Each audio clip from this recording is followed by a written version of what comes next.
Существует легенда, что в квартире как раз над молочным магазином в стену было вмонтировано зеркало старинное. Всем привет! Сегодня я в городе, который когда-то на 2 недели стал столицей русского государства. Будем гулять по его улицам, побываем на старом кладбище, расскажу историю дома, где находится старинное зеркало, в котором замирает отражение. Покажу дом и храм в готическом стиле, самую старую самоварную фабрику и каменный Кремль. Я сегодня в городе Тула. Погнали!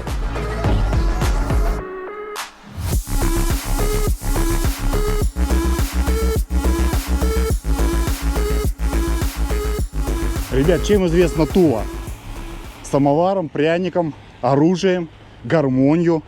А я нахожусь на улице Лейтейзена 10 и 12 на той стороне. В общем, это самая старая и известная самоварная фабрика когда-то была. Находится она на улице, как я уже сказал, Лейтейзена 10 и 12. Основателем этой фабрики был Степан Баташев. И в 1840 году он открыл здесь самоварную фабрику. Вот так это здание выглядит. Само здание очень большое. Это административный корпус. Вот так он выглядит. 2 этажа. Ну и, соответственно, на той стороне тоже административный корпус. Забегу вперед. Вот стоит Алексей. Он мне покажет, как выглядит квартира внутри. Поэтому чуть-чуть попозже вам покажу. Давайте сначала пройду во двор. В общем, что еще интересно, известный был чем.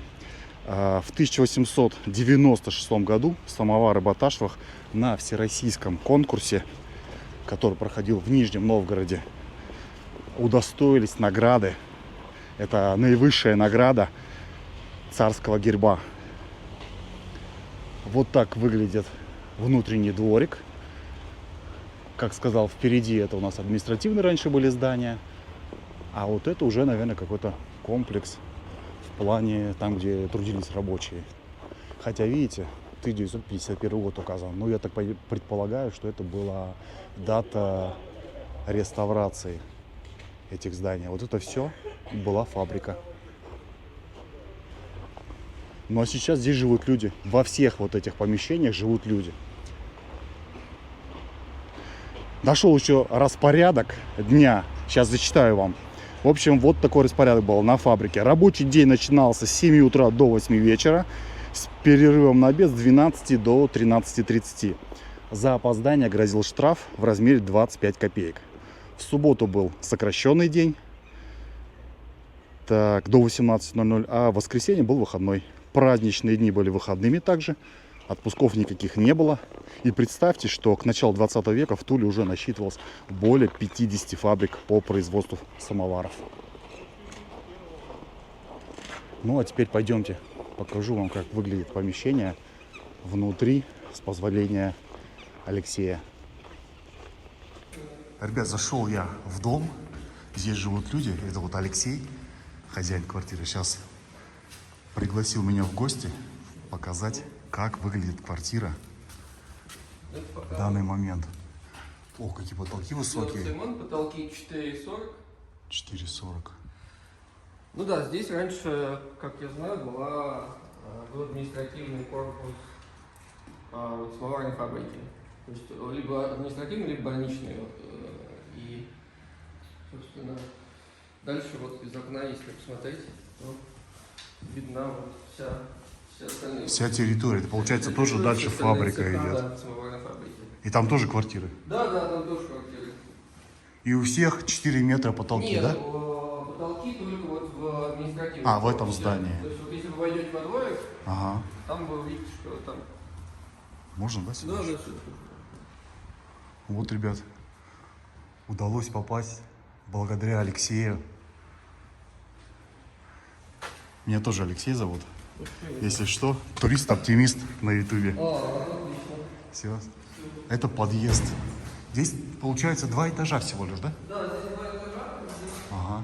На этом этаже 2 квартиры. Алексей, спасибо. Сейчас я выйду, здесь просто покажу. Ребят, смотрите, как все это выглядит. Представьте, на самом деле прям хоромы. Классная такая парадная, большая. Всего лишь 2 квартиры. на этаже. Все, я выхожу. На этом этаже 2 квартиры, потому что третья, вот видите, она оградилась, у них отдельный вход. А, с той стороны Да, с вход. той стороны в эту квартиру отдельный вход.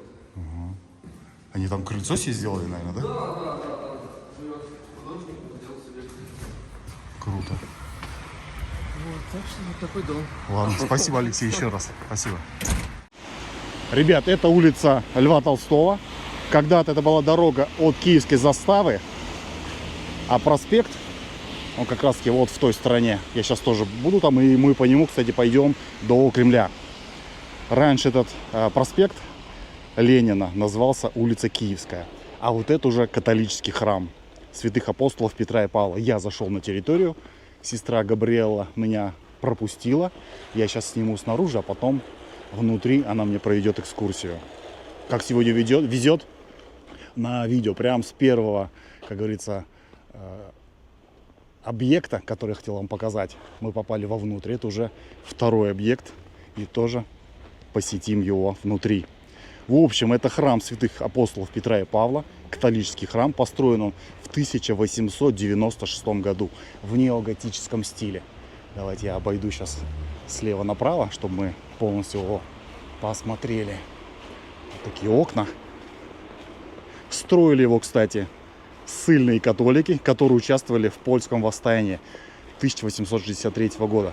Помните, я вам показывал видео из города Рыбинска. Вот. Там был польский католический костел Сердца Иисуса. Его строили также поляки. Они были сосланы в Рыбинск за участие в восстании. Если не смотрели то видео, обязательно посмотрите. Вот у нас центральный вход. Вот так он выглядит. Что еще интересно, при храме была открыта библиотека. Так, табличка у нас указывает: в этом здании в дни обороны города от фашистских захватчиков дислоцировался штаб и казарма. После прихода уже советской власти все имущество было национализировано. Позже здесь размещалась редакция газеты и криминалистическая лаборатория. И уже в 2004 году этот храм был возвращен католикам. В храме, кстати, проводятся концерты органной музыки. Пойдемте сейчас вовнутрь. Здесь есть табернакулум. Это вот дарохранительница. А я могу сюда подняться? Лучше нет. Ладно, Что хорошо. называется Пресвятые дары. Мы верим, что здесь вот как раз-таки тело Христово, которое преосуществленное, и здесь вот лампадка горит. Это как раз-таки о том, что здесь Господь живой в Пресвятых дарах. Поэтому, когда верующий заходит в храм, у нас здесь есть такие гробницы со святой водой. И когда он заходит, он как раз-таки эпицентр. В любом храме дарохранительница может находиться в разных местах. Поэтому для нас, вот видите огонечек там?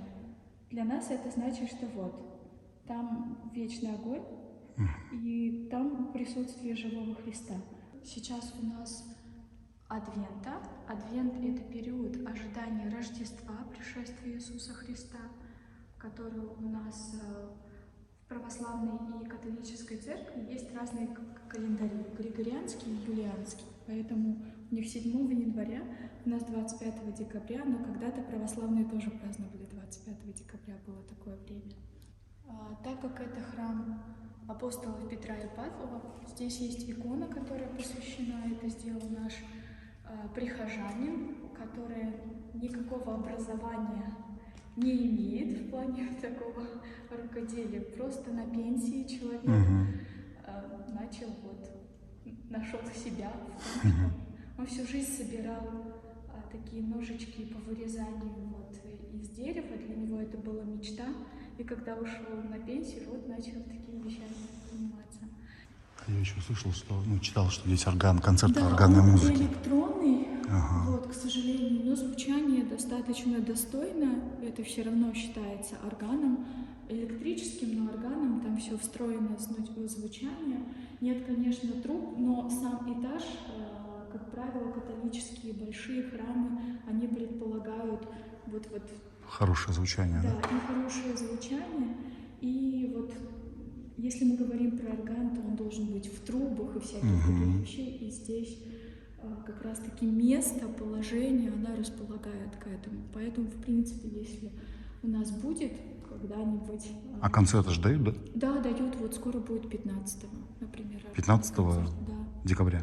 Да, вот скоро совсем будет. Здесь священник сидит. Здесь приходит кающийся, да? Здесь тоже в основном священник сидит вот как раз-таки боком. Кающийся верный встает на колени, да, и исповедует свои грехи. Опять-таки, если по состоянию здоровья человеку очень тяжело встать на колени, поэтому есть стульчик, да. Спасибо, сестра Габриэла, за экскурсию, то, что показали. Хотел сюда попасть, и прям вот мне повезло, что я вас увидел. Я как раз-таки сегодня, кстати, задержалась, но вот это момент проведения Господня. Наверное. Ребят, Всесвятский собор строили его в период 1776-1797 годы, а осветили его в 1825 году.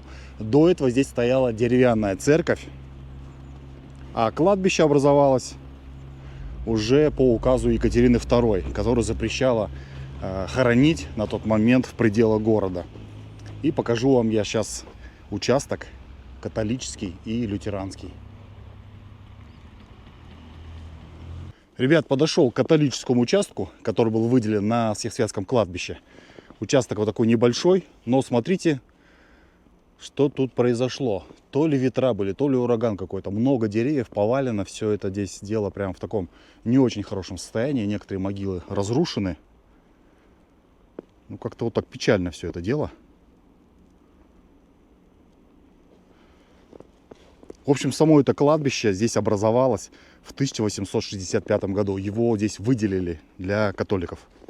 А вот это могила архитектора, который строил, вернее, по его проекту, да, был построен католический храм Петра и Павла, который только что мы с вами посмотрели. Владислав Скавронский. Здесь также еще и лютеранские участки есть. А вот эта плита могильная, здесь похоронены военнопленные, умершие в лагерях. Это преимущественно немцы и венгры. Табличка: здесь покоятся венгерские военнопленные, погибшие во Второй мировой войне. А впереди вот эти две башни слева и право. Это раньше были въездные ворота на католический участок. Все сделано в стиле собора, который мы с вами посмотрели, у храма Петра и Павла. Такие башни. Тоже в печальном состоянии. Проход, конечно же, закрыт. Вот, видите, все повалено, деревья. И в той стороне дальше есть участок, где похоронены защитники Тулы. Давайте я сейчас туда перемещусь. Впереди плита с именами и фамилиями. И вот такой монумент. Снег корочкой покрылся. Я тут один хожу-брожу. Опять хожу, показываю вам не туристические места. Сегодня, как вы поняли, туристические места и не туристические. Кремль будет в конце. Также будут тайм-коды, поэтому можете под тайм-кодом переключать моменты, которые вам наиболее интересные. Вот здесь фамилии указаны всех бойцов, наверное, Красной Армии, да, рядовой, красноармеец, сержант. Вот столько. Ну, это, конечно, я думаю, не все защитники Тулы. Их было гораздо больше. Гораздо больше. Плюс не забывайте, сколько еще было без вести пропавших. Поэтому это дело, война, это дело такое. Не понимаю людей, которые развязывают и начинают войны. Ну, понятно, что сами они не воюют. Воюют люди, умирают люди. А на людей, как всегда, всем плевать. Ладно, не будем о грустном, двигаемся с вами дальше. Ребят, не мог не сказать этого я. Есть, в общем, слова такие хорошие. Не помню, кем они были сказаны. Если бы воевали цари, а в нашем случае президенты, то никаких бы войн не было. Все, теперь точно перемещаемся к самой первой высотке города Тулы. А это уже первое высотное здание Тулы. Ленина, 67, проспект Ленина. Было построено в 1930 году. В этих квартирах были комнаты отдельные для прислуги, потом ванные комнаты с подогревом, чугунные. Там стояли чугунные колонки, которые отапливались дровами, углем, скорее всего. На 5-м этаже находилось общежитие. На 1-м этаже, вот где ломбард, находился детский сад. А еще в 20 веке уже на 1-м этаже был молочный магазин. Ага, вот еще, почему я шел-то к этому зданию. Существует легенда, что в квартире как раз над молочным магазином в стену было вмонтировано зеркало старинное.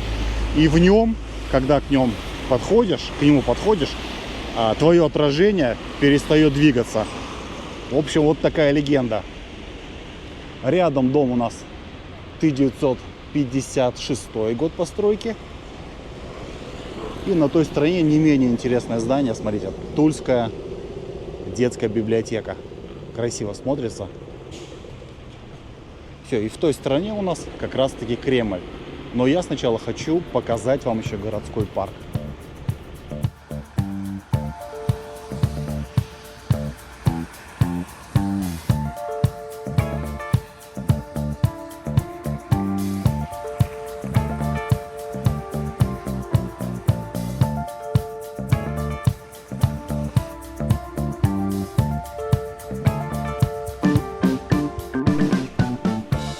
Это нечто, голуби взлетают. Ребят, я уже в парке нахожусь. Это огромный-огромный парк на территории города. Главная сцена, кафешки, беседки, велосипедные дорожки. Я зашел вот отсюда. Предполагаю, что это центральный вход. Давайте немножко прогуляемся. Прям вот совсем чуть-чуть, чтобы понимание было, что за парк. Ну и расскажу немного о нем. В общем, называется этот парк имени Белоусова. Как я сказал, аллеи. Здесь же есть 3 пруда. Пляж, детские площадки, парк аттракционов. По всему парку, насколько я знаю, расположены скульптуры героев, сказок, мультфильмов. Ну и не только. Но пока я их не вижу. Скорее всего, где-то там в глубине. Сейчас тоже там посмотрим. Чаепитие после посадки деревьев. 1901 год. Вот как люди отдыхали. Посадил дерево. Попей чайку. Дворянский летний клуб. 1930-е годы. На территории, видите, еще какие-то строения стоят. Но не подскажу это. Ну, скорее всего, это новодел. Вот с левой стороны, за парком, там проходил я станцию, по-моему, скорой помощи или больница. Прям тоже историческое здание. Это уже советские времена. 1980 год. Самолет Ту-124 у летнего кинотеатра. Интересно, здесь самолет стоит еще. Кинотеатр, по-моему, вот тот есть летний, но самолета я не вижу. Возможно, его убрали. Интересно, белки здесь есть? Только заговорил про белку. Смотрите, белочка серая, вон она. Скачет. Оп. И не подойдет. Пугливая на дереве. Смотрит на меня, видите? А если присесть? Не, пугливые. Ладно, не буду ей мешать. Пусть бегает. Вороны, куда без них. Кстати, вороны черные. В Москве серые, а здесь черные. Вообще в Москве редкость черных ворон увидеть. Вот такую елку нарядили. Летний кинотеатр, сцена. И посередине такое пространство, видите, со скамеечками, зеленое. И в той стороне вижу детские площадки. Сам парк аттракционов не наблюдаю. Но я говорю, парк очень большой, поэтому, скорее всего, где-то В той стороне, может быть. А, вон там. Вижу, вот там карусели. А не подскажете, здесь чертово колесо есть, нет?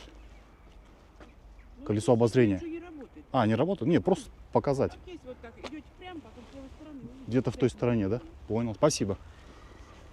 Ну, в общем, чертово колесо где-то там. В той стороне. Детские площадки. А вот, кстати, да, вот уже фигуры из «Ну, погоди». Потом Маша и Медведь вижу. Сказал вам, что прям тут очень много разных скульптур, но пока вижу только вот эти 3. А, вижу еще кота в сапогах. Может быть, на зиму убрали, не знаю. Местные ребят, напишите, кто знает. Вот такая детская площадка. В принципе, парк, говорю, огромный. Где-то в той стороне пруды. Вот всеми известные, наверное, моего детства уж точно. Волк и заяц из мультфильма «Ну, погоди».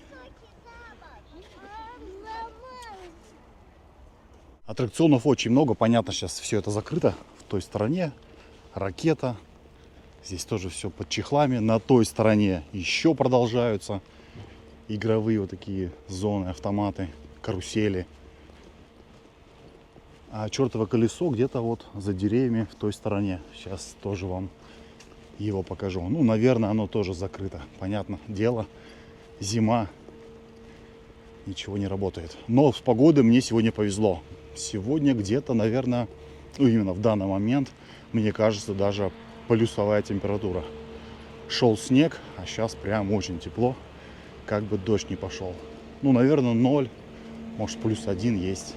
Вот, видите, в ту сторону продолжаются тоже аттракционы. Мишка зеленый. Прокат электромобилей. Ну, летом здесь, наверное, очень классно. Так что, местные, напишите, как вам ваш парк. Я думаю, здесь хороший парк. Ну, мне, по крайней мере, нравится. Он большой. Да, в той стороне дальше продолжаются тоже аттракционы. И вон уже вижу чертово колесо за деревьями. Здание Экзотариум. По левой стороне чертово колесо за деревьями. И здесь самые, наверное, экстремальные, точно. Самые экстремальные аттракционы. Ну, все закрыто. В общем, я выхожу тогда из парка и пойду на проспект Ленина. Выхожу на проспект Ленина и двинусь уже в сторону Кремля. По пути, ну, соответственно, все покажу вам, как выглядит в центре. Потом покажу вам здание в готическом стиле. Нашел я здесь, оно есть. И пойдем по местному Арбату. Потом взглянем на оружейный завод. И уже двинемся в Кремль. О, смотрите, здесь какая штука интересная. Вот такая плита. Ворон. Коли прямо пойдешь, друга раздобудешь. Коль налево пойдешь, сытый, весел будешь. Вправо, ежели пойдешь, вольному волю обретешь. Вот мы пойдем с вами направо. Ох ты, черепушка, смотрите. Прикольно. О, Баба-Яга еще есть. И Котофеич. Друзья, это здание Тверской дворянской гимназии. Сейчас здесь МВД. Очень большое, красивое здание. В ту сторону оно продолжается. Сейчас покажу с той стороны. Такие колонны, балконы. В общем, была она открыта в 1804 году. И первоначально в ней было доступно обучение вообще для всех сословий, кроме крепостных. И уже с 1828 года в гимназии в этой в основном учились дети дворян, чиновников и интеллигенции. Видите, огромное здание, красивое. Так, здесь в областном комитете в ЛКСМ работали, отсюда ушли на фронт и отдали свою жизнь в борьбе за свободу и независимость Родины в период Отечественной войны. Вот фамилии этих людей, героев. Доску повесили в 1967 году. Фотографии постараюсь найти, старые, как выглядела эта улица и как выглядели здания, и прикреплю. И на той стороне это проспект Ленина, 44. Дом дворянского собрания. Тоже не менее интересное здание. Построили в 1852 году. В данный момент там, видите, ресторан и гостиница Дворянское собрание называется. 1856 год тоже указан. В общем, в 1914-1917 году в доме дворянского собрания находился, офицерский госпиталь. После революции в доме заседал уже Совет рабочих и солдатских депутатов. Потом располагался музей. Далее дом Красной Армии. В нем, кстати, выступал Утесов, Маяковский, Есенин и Циолковский. И напротив сквер коммунаров.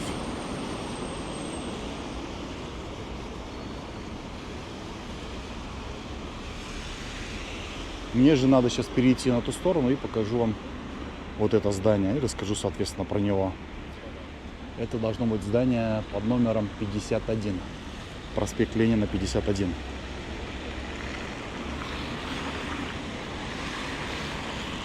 Что касается города, я вот уже хожу, наверное, с час.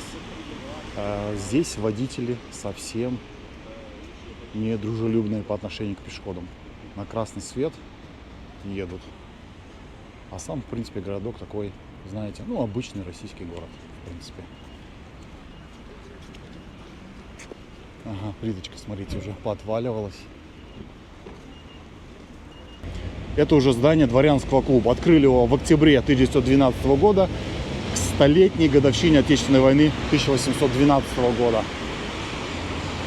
С 1925 по 1971 год здание занимал Тульский драматический театр. С начала уже 70-х годов в здании находится Тульская областная филармония. Ну, сами уже поняли, наверное, вот по этим витражам.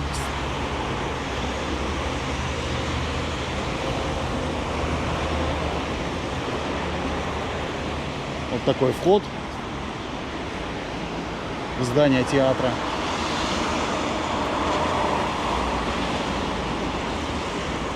И концертный зал, видите, сверху написано. И следующее здание, вот это, такое, знаете, кажется неприметное, непримечательное, неприметное. А внутри, видите, там спасатели, пожарная часть. Это вообще здание городской полиции, которое находилось здесь до 1917 года. Построили здание в 1839 году. Вот, наверное, вот эта табличка нам об этом и расскажет. Ага, она не об этом рассказывает, ну ладно. Кроме полиции здесь находилось пожарное депо. Пожарная каланча, которая раньше здесь была, она не сохранилась. Ну и пожарная часть, вы видели, только что я вам показал ее. Она как бы внутри, получается, двора. И на той стороне это Ленина 38, бывшее здание Тульского отделения Госбанка. Построили это здание в 1903-1905 годах. Кроме рабочих помещений, здесь были, кстати, знаете, как бы кладовые, потом квартиры для именно служащих банка. Кухня, ванная, все дела. Такой интересный. А это у нас усадьба, конец 19-го, начало 20 века.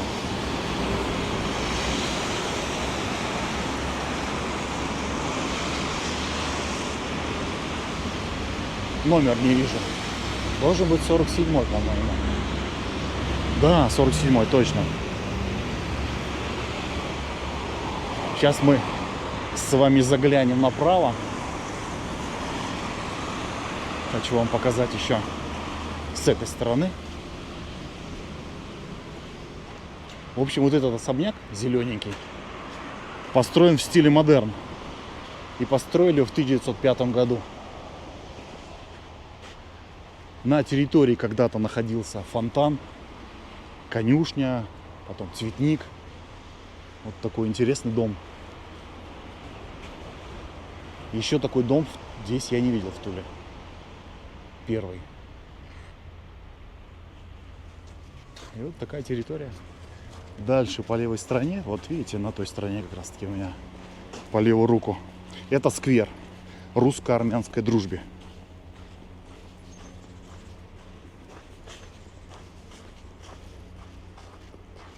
Сейчас поближе подойду туда. Ага, тут какая-то табличка тоже есть памятная. Или нет? Нет.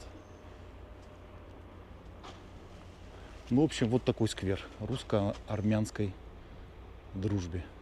Друзья, вот это здание под номером 45, проспект Ленина, здание суда. А это раньше было здание губернского управления. Они похожи, видите, как бы так отзеркалены. Это улица Пушкинская, на той стороне Пушкинский сквер. Это сквер театральный и театр. Вот видите фигуру наверху, это театр. Театр драмы имени Горького.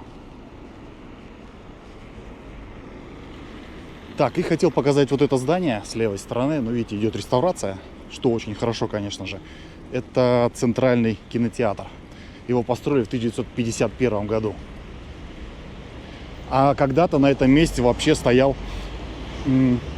дом, который принадлежал тульскому фабриканту. Проспект Ленина все так же продолжается у меня. И я хочу вам показать дом в готическом стиле. Но для этого мне надо же будет уйти сейчас налево. Поэтому вернемся на проспект чуть-чуть попозже. Улица Каминского мне нужна. Впереди видите уже елку центральную, Кремль. Давайте покажу позади себя. Туда идет у нас горка вверх, как бы дорога. Все, я сейчас ухожу тогда налево. Ну, давайте дойду до конца, раз уж я здесь иду. Тоже здесь домики. Фабрикантам, которые принадлежали, купцам. В общем, зажиточным горожанам. Легасов Валерий Алексеевич, герой Российской Федерации. Академик здесь жил когда-то. Сувенир тульский пряник. Так, ребят, запоминайте адрес: Ленина 30. Здесь можно затариться пряниками. Все, я сейчас ухожу тогда налево. И мне нужно пройти в конец улицы. Давайте сейчас пройдем здесь. Посмотрим, покажу вам, как выглядит город, если свернуть, так сказать, с центральной улицы. И хочу пройти вон в ту арку. Может, там что-то интересное. Дом тоже, видите, старый, двухэтажный. Проезд закрыт. Давайте посмотрим, что там и как. Интересно же. Ага, машины здесь заезжают. Видно, что следы. Парковка какая-то, что ли. Не скажу, что здесь дом или какое-то предприятие. Ну вот, как-то вот так. Центр, напомню, минут 5 ходьбы здесь.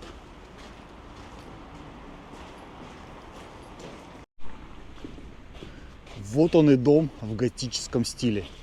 Посмотрите, какой контраст. На переднем плане красота, а на дальнем плане, ну, уродство, назовем так. В общем, вот этот дом принадлежал Конопатским. И построили его в готическом стиле где-то в 1830 году. Первым владельцем была помещица с необычным именем Пульхерия Черкасова. Или Пульхерия. Наверное, Пульхерия все-таки. А вообще имя Пульхерия происходит от латинского слова и означает красивая или прекрасная. В общем, собственников у этого дома было много, разных. После революции уже дом национализировали, и в нем поселился руководитель тульских большевиков Георгий Каминский. И в честь него как бы называется сейчас дом Каминского. Вот такая, в принципе, история. Уже с 1918 года здесь размещается бактериологическая станция, с 1921 года бактериологический институт. Ребят, кто не поставил лайк, самое время. Это вот такой большой сквер, по-моему, воинам-интернационалистам. Это Петропавловская церковь. И справа идут также дома, некогда богатые, купеческие. В принципе, они в достойном состоянии, но только вот этот надо чуть-чуть подремонтировать, деревянный. А так, в принципе, все достойно. Так что, если кто будет в Туле, захочет посмотреть на готический дом, милости просим, как говорится. Каминского, 51 адрес.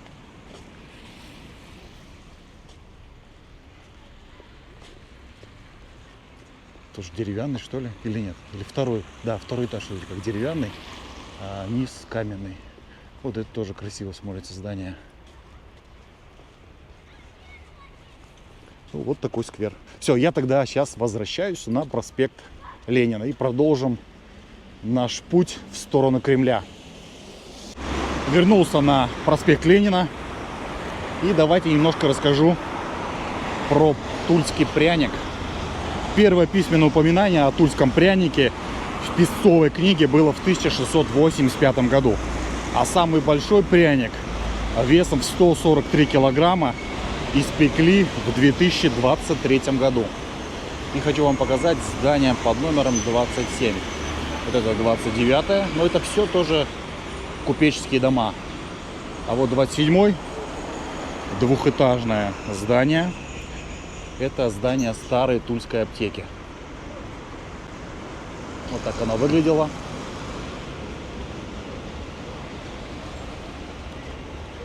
Построили здание в конце 18 века. И, кстати, вот следующее здание тоже двухэтажное. Смотрите, это 2 этажа. А выглядит как будто трехэтажное. И вот это 2 этажа.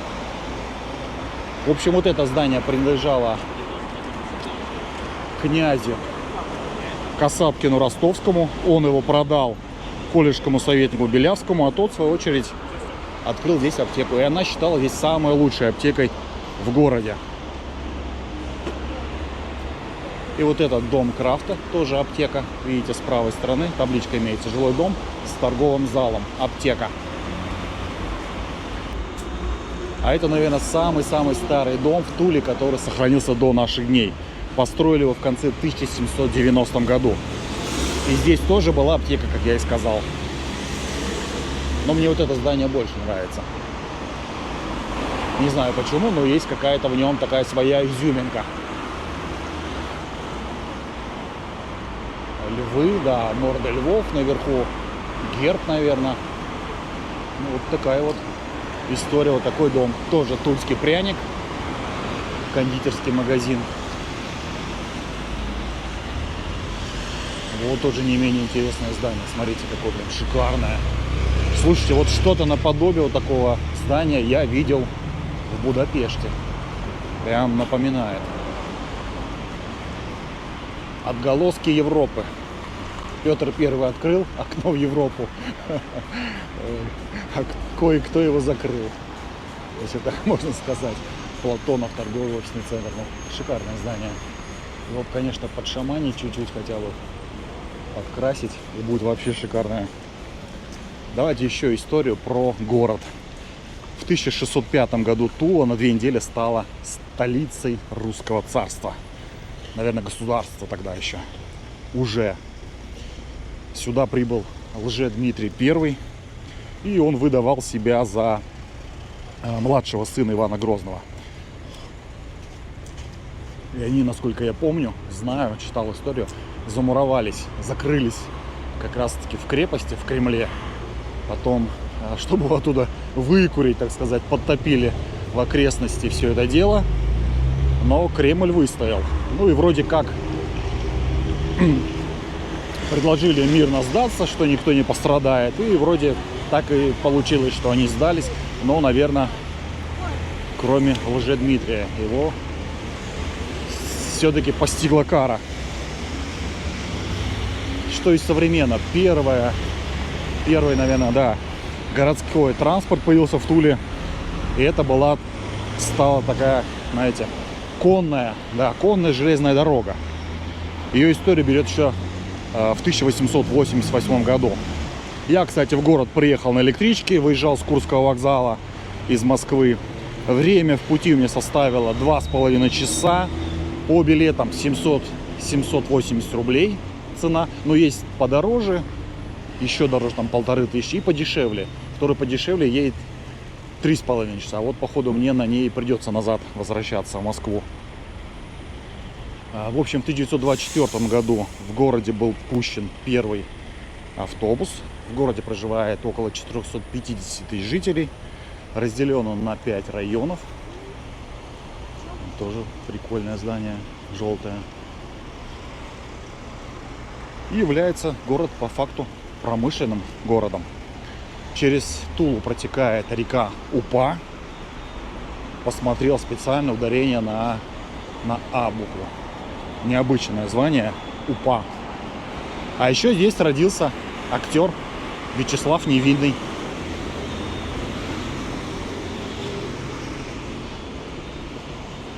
И вот она, улица Посольская, когда-то была.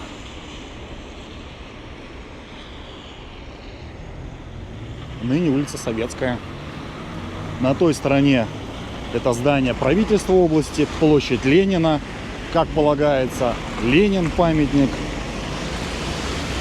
Елку, смотрю, наряжают.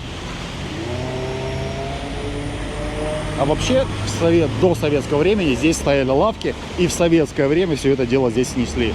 Тут же стоял трехэтажный дом, принадлежал который тульским фабрикантам Ермолаевым и Зверевым. И все это дело было снесено. Собор, Кремль. Но прежде чем пойти в Кремль, как я сказал, хочу еще показать вам бывшее здание Тульской фабрики кухни, оружейный завод и Купеческую улицу. Своего рода такой Арбат.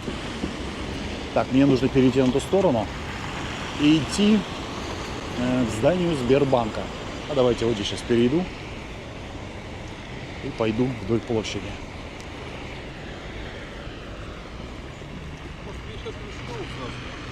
Гостиный двор. Что напоминает вам, ребят? Есть какие-то ассоциации, может быть, вот это место вызывает у вас? На что-то, может, похоже? И вот оттуда, получается, я пришел сверху. Да, как бы сначала дорога спускается вниз, а потом поднимается наверх. Давайте здесь прогуляюсь и пойдем к зданию Сбербанка.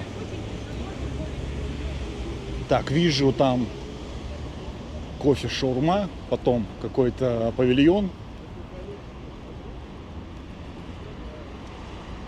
Что-то припозднились они с елкой. Я думал, уже будет наряжена елочка.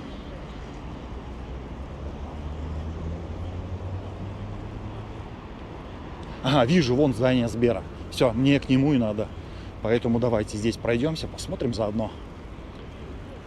Ну, честно говоря, вот здание очень-очень некрасивое. От слова совсем. Дедушка Ленин, небезызвестный. Ленина я вам показывал, рассказывал про него. И в Ленинские горки ездил, поэтому кто не видел, переходите, смотрите. Там очень много Ленина, Сталина. Про Ленина я также рассказывал. Видео про Тверь, вторая часть. Тоже поэтому посмотрите. Да, во всех советских городах, как и полагается, полагалось, Ленин на главной площади улицы. Ой, улицы, говорю, города. Вот такая елка будет. Большая елка. Будет красиво, в общем. Вон оно, здание Сбера. И Кремль впереди. Потом вход, по-моему, где-то вот там. Войду. И все расскажу про Кремль. Музей Тульские самовары. Друзья, это доходный дом Платоновых. Очень красивое здание. А вот это дом Золотаревых. Ну, у Платоновых, конечно, шикарный особняк. Очень красивый. Ну, я, в принципе, шел вот сюда, вот к этому зданию, где написано Сбер.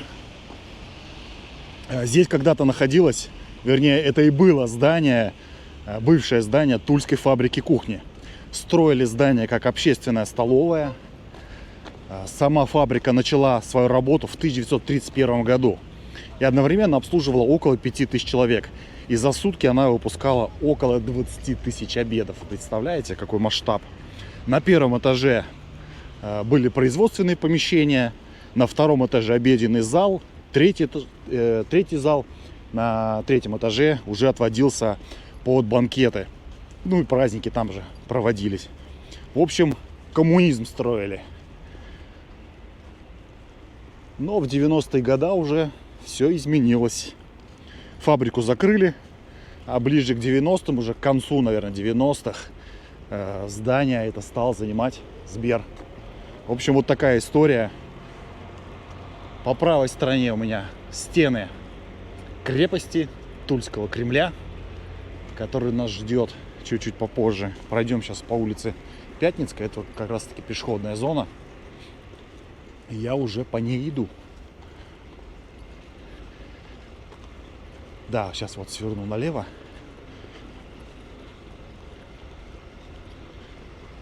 Ага, точно, да, все правильно, сверился с картой. Самовар какой большой стоит, смотрите. Сейчас мимо него пройду. А Пятницкая это раньше была, а сейчас это улица Металлистов. Дома здесь отреставрировали. Здесь я был, наверное, лет 5-6 назад, может быть. Конечно, там еще ремонт шел, но сейчас уже должно быть все отреставрировано. Вот это еще один вход, выход. Так, вот такой самовар. Но мы с вами зайдем с другой стороны, с центрального входа. Тула — самоварная столица России. Да, большой самовар. Пойдемте по местному Арбату. Ну, смотрю, там тоже он с правой стороны. Вроде как ремонт еще идет. Что-то делают. Когда я приезжал, это было дело летом. Ну и вовсю здесь шел ремонт.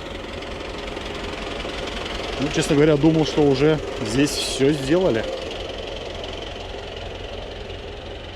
Ладно, посмотрим.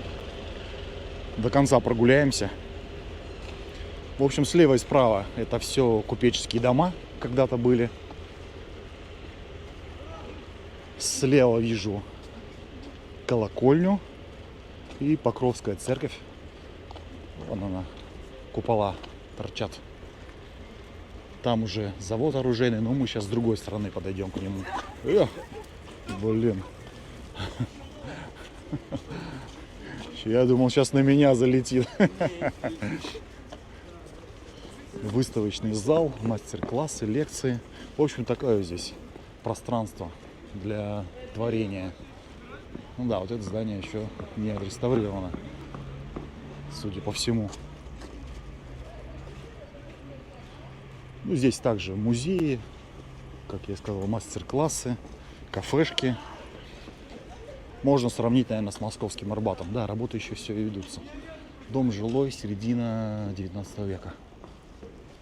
Дом жилой, конец какого? 18 века, 1940-е годы. Вот так он, наверное, будет выглядеть или выглядел раньше. Так, машины тут ездят, а я думаю, это чисто пешеходная зона. Вот, видите, улица Металлистов. Ну, как-то слабо украшено, честно говоря. Мне кажется, не хватает тут света какого-то, иллюминации. Но зато, вот смотрите, за вот этим рыжим кирпичом, какое красивое здание с правой стороны.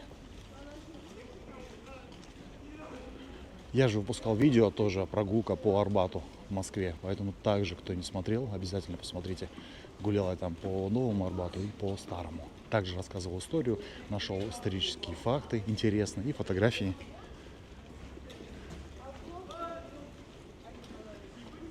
Да, тут шикарный прям особняк, слушайте. Очень красивый. Вот какое-то пространство. Археология называется. Мотоцикл с коляской. Урал. Винный бутик. Ну тут уже понаряднее немножко. Французские часы. Это что такое здесь вообще? Исторический музей. Музей. Красивое здание музея, да. Церквушка, колокольня. И мы сейчас пройдем как раз таки до конца, до самого конца. О, сейчас фигурку вам покажу.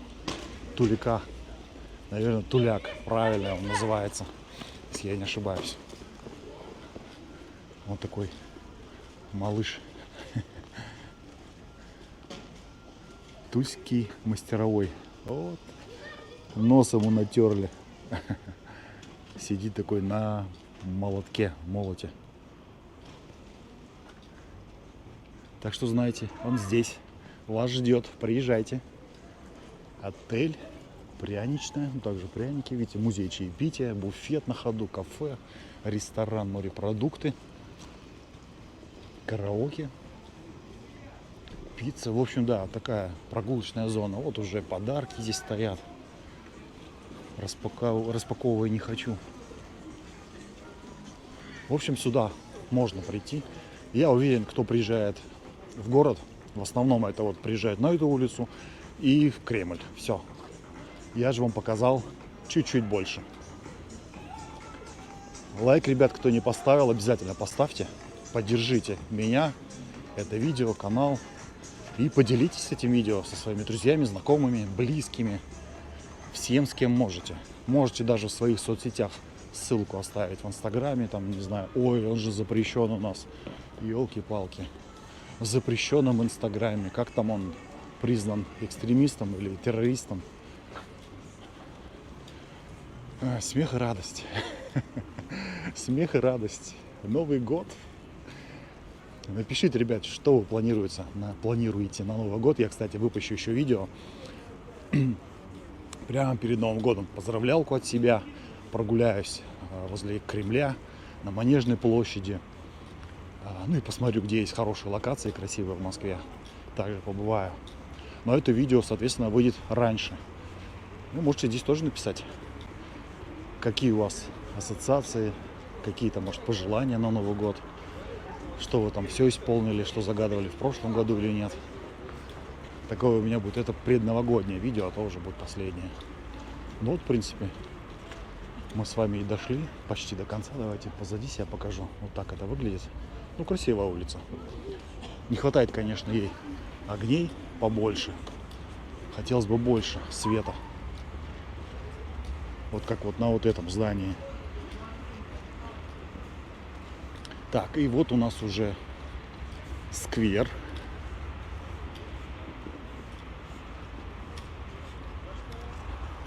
Так, давайте-ка я, наверное, вот сюда пойду. Да, здесь пойду. Это сквер, наверное, Тульского оружейного завода, я так предполагаю.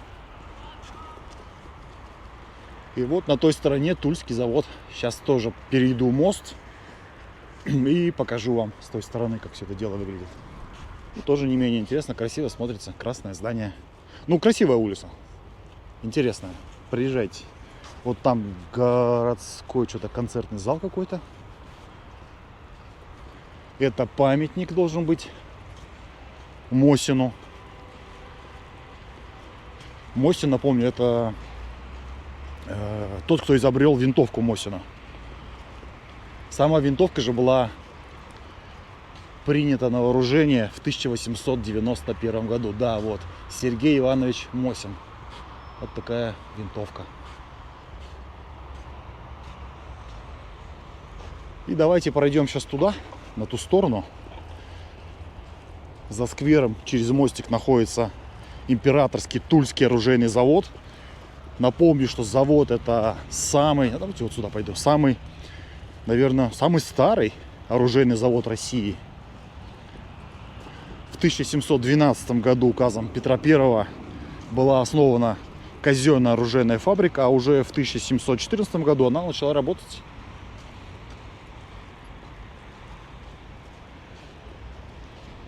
Вот так все это выглядит. И как раз таки перед входом, ну я отсюда вижу уже, там стоит Петр I. В принципе, всем, наверное, чем известна Тула, пряник, рассказал вам историю. Самовар, о, большой самовар вы видели. Оружие, вот он вам, оружейный завод и Мосин. Вы все увидели и даже больше. Сейчас покажу вам с этой стороны, как все это выглядит. И уже отправимся с вами в Кремль, в крепость. Тульский оружейный завод. Петр I, речка. Через речку мы туда уже не пойдем с вами. Конечно же, я не все вам показал, не всю Тулу. Я уже, сколько сейчас время? Часа, наверное, уже 2:30. В город я приехал в половине 10-го. И электричка у меня что-то в 5 часов. Поэтому нужно мне успеть снять еще Кремль. И буду выдвигаться в сторону железнодорожного вокзала. Все, что на железнодорожном вокзале будет, я сниму, но выложу в телеграм-канал. Поэтому, кто в телеграм-канал не подписан, подписывайтесь. Я туда выкладываю видео, фотографии, те, которые не входят в основные ролики. Вокзал не стал записывать, ну не хочу, потому что все-таки решил по-другому маленько записать. Поэтому вокзал в основном видео не будет. Только в телеграме. Так, потом трудовых моих создал я вас. Петру Великому, основателю завода, 1712-1912, 15 февраля. Вот такой Петр I, Тульский оружейный завод. Все, двигаемся тогда мы с вами в Кремль.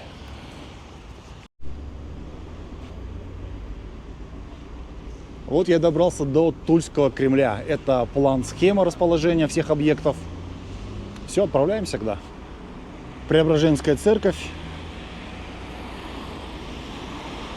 Собор за ней. И вход вот с той стороны.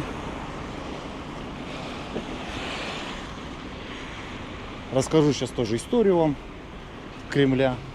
Пройдем по нему, зайдем куда возможно. В общем, возвели его в 1520 году. Встречает нас табличка с Новым годом. Вход на территорию бесплатный. Если хотите посетить какие-то помещения, да, назовем их так, то это уже платно в кассах музея. Вот касса музея. Также план-схема всех объектов. Цены давайте покажу вам. Может, кому интересно будет. И цены Тульского Кремля. Делайте скриншот или паузу ставьте. Вот такой он большой. И давайте начнем, наверное, слева направо. Так будет удобней. Время уже 2:30.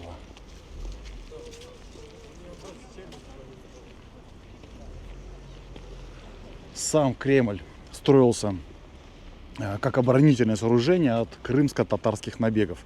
И является, наверное, такой, знаете, являлся оборонительной системой южных рубежей русского государства. Строить его начали в 1507 году по указу великого князя Василия III. Так, давайте вот здесь пойду. И согласно записям 1685 года толщина стен доходит до 4 метров, а высота почти 11 метров. Кто проектировал Кремль, как бы остается до сих пор загадкой, но можно сказать с точностью, что в строительстве принимали участие итальянские зодчие, можно сказать, да? Строители итальянские. На территории, как вы поняли, уже вот он посередине прям стоят два собора. Богоявленский, построен в 1863 году. Я сейчас обойду, с той стороны тоже покажу. И Успенский, построен в 1766. С той стороны вот был Кремлевский сад раньше когда-то. Так, давайте вот здесь пройду. Ага. Что ж, я мимо-то иду. Это у нас памятник святому благоверному великому князю Дмитрию Донскому. В той стороне за стеной находится Казанская набережная. Тоже хочу спуститься и показать вам, как там все выглядит. Это Успенский собор, как я и сказал. Давайте сейчас еще с этой стороны покажу, как он выглядит. Ну и река Упа, также с той стороны, куда я показываю камерой. И на той стороне как раз таки, ну когда выйду, увидите там как бы остров. И там находится завод по производству оружия, который мы только что с вами посмотрели.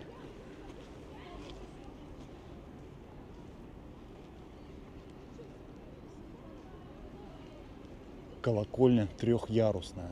3 яруса, и видите, чем выше, тем колокол меньше.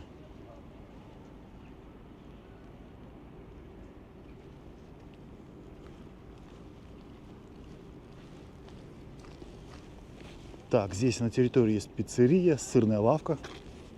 Ну, я думаю, вы голодным здесь не останетесь точно. В той стране, как я сказал, находился когда-то Кремлевский сад. Ну, он, в принципе, так сейчас и называется, тоже Кремлевский сад. Но там особо, знаете, такого прям примечательного ничего нет. Раньше, конечно, было все по-другому. Также постараюсь найти фотографии, прикрепить, как выглядело это место раньше. Ну, хотя бы до революции, чтобы представление имели. Раньше уж точно не будет фотографий. Вот такой Кремль, такое оборонительное сооружение, можно сказать, город, да? Городище, город.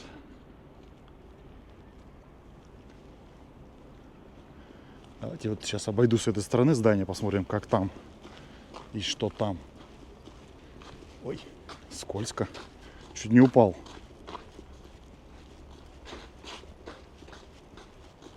Очень скользко почему-то здесь. А, просто башня. Я знаю, что, по-моему, вот эта башня как раз-таки вела к реке. И там был подземный ход, из которого, по которому люди спускались к реке и набирали воду во время осады. Но, насколько мне известно, подземный ход этот обвалился. Соответственно, посмотреть его сейчас невозможно. Давайте сейчас я выйду на набережную туда и уже взглянем на нее. Там должно быть все красиво, потому что тоже, насколько я помню, шел ремонт и делали там дорожки. Выкладывали такую тропу, наверное, эко вдоль реки. Поэтому будет интересно посмотреть, что там изменилось. Да, вижу, вон там проход. Готовят сцену, скорее всего, здесь. Возможно, елка будет. Хотя елки здесь нету. Елка все-таки там, центральная. Ну, какое-то, может быть, мероприятие будет. Это вот такой музей своего рода, видите, насколько это возможно. Там вот, видно, не видно? Я-то вижу, блин. Вы навряд ли, сетка мешает там. Фундамент, в общем. Старый фундамент. Людей не особо много. Сегодня рабочий день. Но экскурсии приезжают. Сами видели, автобусы стоят. И детей много. Возможно, местные, именно стулы, проводят какие-то экскурсии для детей, учеников. Так, интересно, я пройду здесь, нет? Насколько я помню, раньше был здесь сквозной вход. Да, точно есть. Все, нормально. Сейчас выйдем с вами туда и посмотрим на набережную. Как вам, ребят, сегодняшняя прогулка, путешествие? Мне понравилось. Если будете в Москве, то, наверное, можно съездить. Сел на электричку. В принципе, можно на один денек приехать. Приехал, увидел и вернулся в Москву. Конечно, условно там с какого-нибудь Омска, Новосибирска вы сюда не поедете однозначно. Но для этого я вам и снимаю видео, чтобы вы сами все посмотрели. Не можете сюда попасть, ну, попадете через меня. Так, вот видите, да, пешеходные зоны такие сделаны. Все красиво. Есть велосипедная дорожка, также прогулочная зона. Вот туда сейчас выйду. Там у нас оружейный завод. Конь. Слушайте, а здесь, по-моему, раньше какой-то этот, насколько я помню, стояла, монета, что ли, не помню. Что-то такое раньше было. А вы не знаете, раньше здесь, по-моему, какая-то монета, что ли, была, что-то такое, да? Ну, есть монета. А где она? Монета, она в этом. Вот здесь, по-моему, стояла большая, да?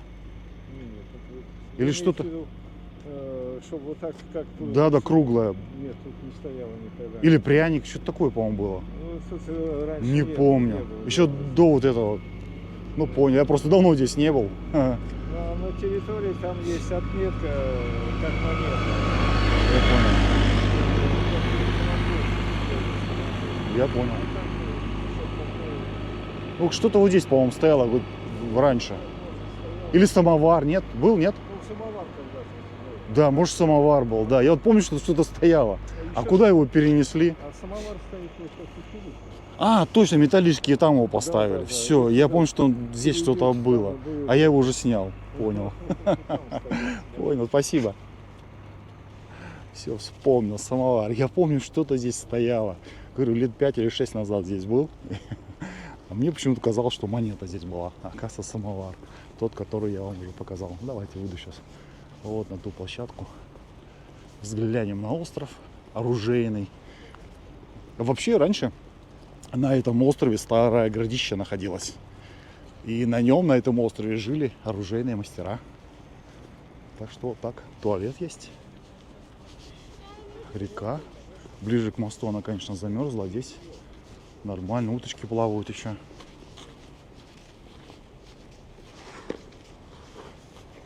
Но здесь хорошо сделали. Туда я уже не пойду. Давайте вот здесь. Да, вот здесь буду заканчивать. Покажу вам еще раз остров. Некогда городище, да. Ныне оружейный завод. Видите, старые здания тоже. Постройка. Река Упа. Кремль. Ну что, на этом тогда буду заканчивать. Спасибо, что смотрите, пишите комментарии. Отдельное спасибо всем, кто поддерживает канал финансово. Все, ребят. Всем пока.